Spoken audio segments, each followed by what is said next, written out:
नमस्कार। मैं हूं विजय और आप देखना शुरू कर चुके हैं द उड़ता बिहार। अभी हमारे साथ स्टूडियो मौजूद हैं समाज सेवी अशोक जी। अशोक जी, स्वागत है आपका। नमस्कार। आपको भी और आपके जो भी चैनल के माध्यम से देखने वाले दर्शक भाई हैं उनको भी नमस्कार। अभी चुनावी माहौल है।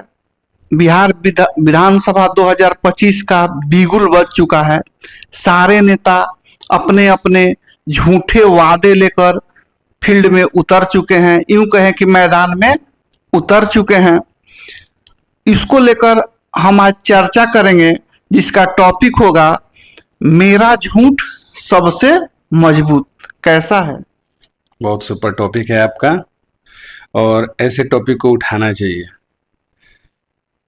अभी तक जितने भी लोग आते हैं यहाँ, जो भी नेता हो गण हो हमारे, अभी तक झूठ का तो पुलिंदा यहाँ पे तो चल ही रहा है। इसमें कहीं से दो राय नहीं है। जो आपकी सोच है सर्वोपरि है।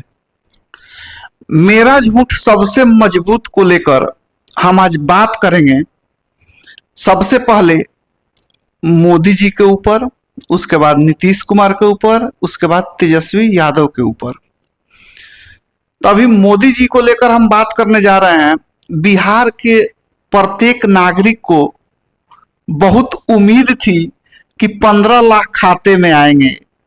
आपके भी खाते में आए हैं क्या? अब तो बड़ा जबरदस्त टॉपिक उठाए हैं। ये अभी तक तो मेरे खाते में नहीं आया। ये भी देखा जाए तो पूरे भारत के किसी भी भारतवासी के खाते में नहीं पहुंचा है। विशेषकर बिहार के लोगों को काफी उम्मीद थी।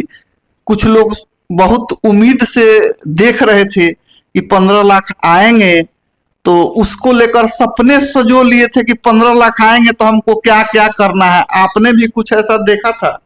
हमने तो एक रैली हुई थी मुजफ्फरपुर में और हम लोगों ने अपने सिवान से बाइक से हम लोग मुजफ्फरपुर चले गए थे रैली देखने के लिए। वहाँ पे बाइक तो लगाए, लेकिन वहाँ से 14 किलोमीटर, लगभग 12 से 13 किलोमीटर मान सकते हैं कि पैदल जाना पड़ा था। और उधर से आते वक्त हम लोग रास्ता भूल गए। बाइक ढूंढने में हम लोग को लगभग 4 से 5 घंटा लग गया कि कहाँ लगाए थे। तो वहाँ भी वादे किए गए थे मोदी जी। काला धन वापस लाएंगे, ये भी एक वादा था। वहाँ पे ये भी बातें हुई थी। मोदी जी ने ये भी बात को रखे थे कि काला धन वापस लाएंगे, स्मार्ट सिटी बनाएंगे, बेरोजगारी खत्म करेंगे। लेकिन अभी तक तो इस तरीके का कुछ दिखा नहीं है। यहाँ तक 2 करोड़ नौकरी की भी बात हुई थी। नौकरी की तो बात हुई थी। नौकरी का तो भरमार चल रहा है बिहार में।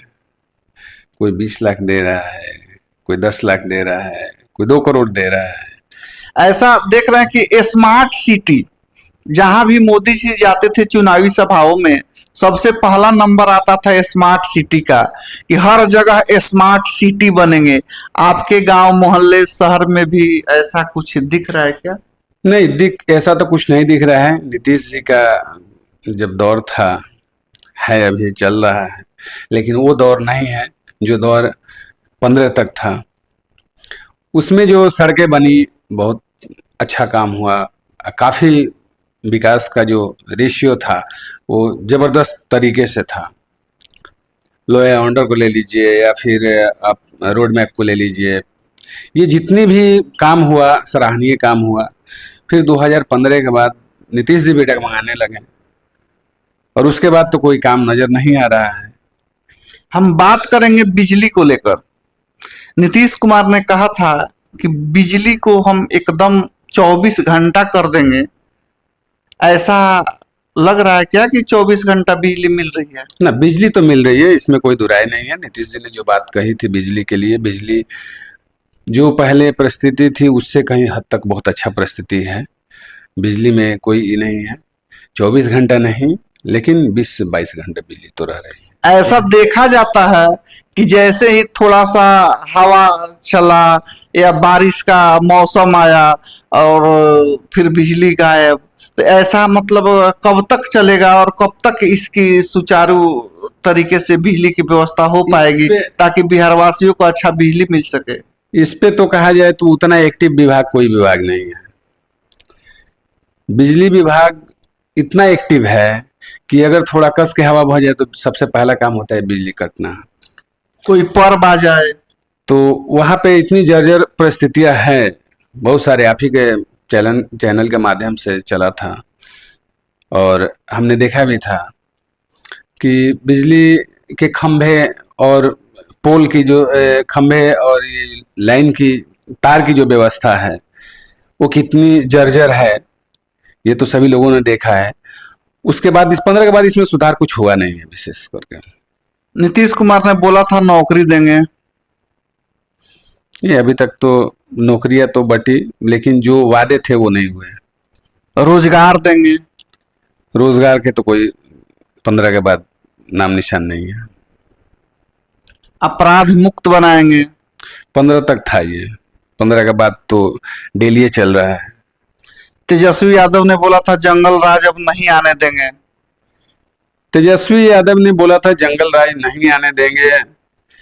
तेजस्वी यादव तो मात्र 17 महीने रहे और 17 महीने के कार्यकाल में नीतीश जी की भी भूमिका रही, तेजस्वी जी अकेले नहीं रहे। उन्होंने नौकरी का जो एक कैंप लगाया था, गांधी मैदान में कैंप लगा के बांटा, उसके बाद फिर सरकारें उनकी तो चली गई। नीतीश जी हैं अभी और नौकरी की वैकेंसियां तो निकलती हैं, पेपर भी होते हैं, लेकिन रास्ते में लीक कर जाते हैं और उसको रद्द कर दिया जाता है। इंफ्रास्ट्रक्चर को लेकर भी बहुत बड़ा बयान आया था तेजस्वी यादव का कि इंफ्रास्ट्रक्चर को बहुत ज्यादा सुदृढ़ तरीके से बहुत अच्छा करेंगे। उस पर भी उन्होंने ध्यान नहीं दिया जितना दिन भी वो सत्ता में थे। हाँ, एक काम हुआ था, सदर अस्पताल का रंगाई पोताई हुआ था, लेकिन उसके बाद की जो व्यवस्था थी वह बहुत लचर थी। इस चीज को तो मानना पड़ेगा और आज भी व्यवस्था वही है। अगर सरकारी अस्पतालों को देखा जाए तो जितनी भी सरकारी अस्पताल है उसमें काफी इन्वेस्टमेंट है। हम लोगों ने जाके देखा है, बहुत सारे इन्वेस्टमेंट है, बहुत सारे मशीनें इक्विपमेंट रखी गई हैं, लेकिन वहाँ पे उस टेक्नीशियन की कमी है जिनके वजह से सारी मशीनें सड़ रही हैं। आप लोग भी अगर कभी मौका मिले तो जाइए, एक बार देखिए, उस चीज को चलाइए, दिखाइए। जो मशीनें सड़ रही हैं, करोड़ों करोड़ों की मशीन जो लगी हुई हैं वो सड़ रही हैं। वो आपका पैथो लैब से हो, एक्सरे हो, अल्ट्रासाउंड हो, वेंटिलेटर की व्यवस्था हो, ये सब जो भी है वहाँ पे आई है, रखी हुई है, बड़ी बड़ी मशीनें रखी हुई हैं, और लेकिन वो कोई यूज का नहीं है।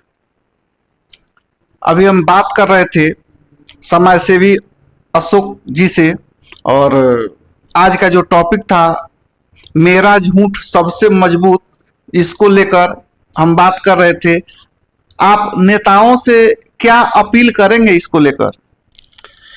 देखिए, जो भी हमारे यहाँ के नेता लोग हैं जो सत्ता में हैं, उनसे भी अपील है, और जो सत्ता में नहीं है, विपक्ष में है, उनसे भी अपील है।